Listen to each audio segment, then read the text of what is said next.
is the exaflood about? The exaflood is a word that we use to describe the surge of internet traffic that is being generated by the new media, new applications on the net, primarily video and other rich media applications.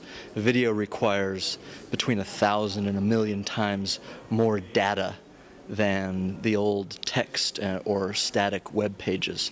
So as we move to these new media like YouTube or video conferencing, we get a huge surge of traffic onto the web, exabytes of traffic. Thus, we say the exaflood. Could you illustrate it a little bit through the development through the last years? Sure. I mean, you can really divide the internet into three broad phases.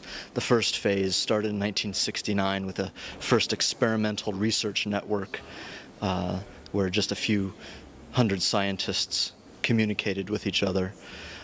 In the mid-90s, we really saw the advent of the second phase of the internet with the World Wide Web and email that brought the internet to the masses for the first time. And we saw the first enormous spike in internet traffic, where internet traffic grew about 100-fold in just 2 years between 1994 and 1996. Today, with the advent of these new video and rich media applications with a broadband net, both wirelessly and with broadband to the home and to the business, we think we're seeing the third phase of the internet that we call the exaflood. And we are seeing the growth in traffic continue to rise very, very rapidly. Where many people thought it would plateau, we're continuing now to see growth rates of around 60% per year in internet traffic. So it's hard to know exactly where we're going, but it's one thing is certain, is that these new hardware and software technologies, the foundation of which is abundant bandwidth, will continue changing our economies and our cultures, continue to bringing the world closer together in many ways, continuing this surge of globalization. And of course, it'll probably bring a number of problems and obstacles as well, as it always does. But overall, I think the trends are looking bright. And what will be the impact on the internet and mobile business? For mobile business, what we've really seen in the last several years with the BlackBerry and Trio and iPhone and Nokia devices and of course devices from Samsung and LG and the other suppliers, that the mobile phone is no longer just a phone and the PDA is no longer just a PDA, but we really do now have real computing power in our personal devices and real connectivity power in our devices. So with 3G and then next 4G broadband with Wi-Fi and with real computing power in the palm of our hands, it means that more of us, 3 billion people now with mobile phones across the globe, more of us for more of the day, more of our waking hours will be connected to the net, will be computing and working and collaborating and entertaining for a much greater percentage of our day over the internet. And what this means for mobile business is not only that it makes your own business more productive with your workers taking advantage of these technologies, but it also just opens up whole new universes of reaching new customers with new services, location-based services, and the like. And so all of the media and information systems that we've had on TV and in newspapers and books and things of the past can now become very personal and follow everybody around the world in mobile ways. And of course, we have all sorts of applications that move us far beyond newspapers and books and TV and these things as well. So with the mobile device, the mobile computer, the mobile teleputer, it just means that the network becomes an even greater part of everyone's daily life and a huge opportunity for businesses seeking new customers and opportunities on the mobile web. So looking on the new business models, what kind of business models do you think will arise through the exaflood? Which ones would be the most interesting ones? Well, there are a couple different kinds. One, there are going to be huge new opportunities for content creators.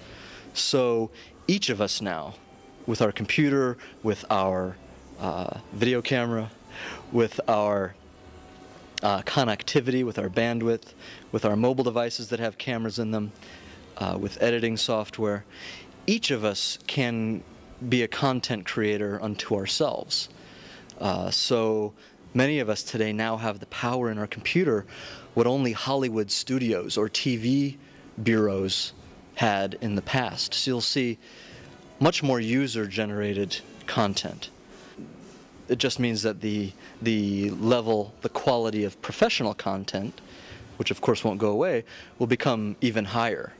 So it does, the advent of user-generated content doesn't mean that the professional content won't go away. It just means the quality will increase. So there are huge opportunities on the content side. What this exaflood of data traffic means for another set of companies is also interesting. With all this video and rich media traffic traversing the internet, it needs huge bandwidth capacity. It needs huge storage capacity. It needs lots and lots of software to tie all of these systems together across the globe in this worldwide computer. And then, even beyond that, even beyond the obvious applications, the way that this new visual net, this exaflood, will impact things like healthcare or finance or education. You can just imagine endless business plans for creative new companies that will seek to change the way we administer healthcare, to change the way we learn more about biology. All this biological information from the genome, etc. It takes huge amounts of data and huge amounts of processing power to manipulate and huge amounts of bandwidth to transmit. So these really are just the tools, not just for the media and content and communication industries, but they're really the platform for all of the world's industries and businesses. And now, personally, what is your favorite internet service at the moment? That's a very, very good question.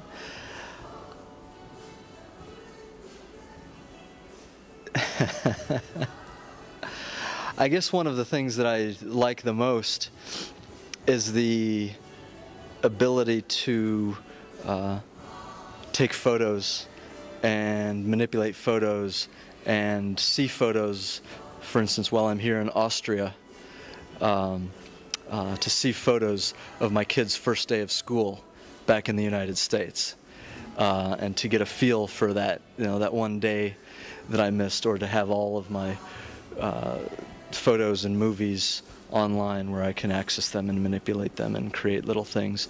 That's one example that just comes to the top of my head that was useful in the last couple days that we wouldn't have been able to do long ago. But I'm on blogs all the time.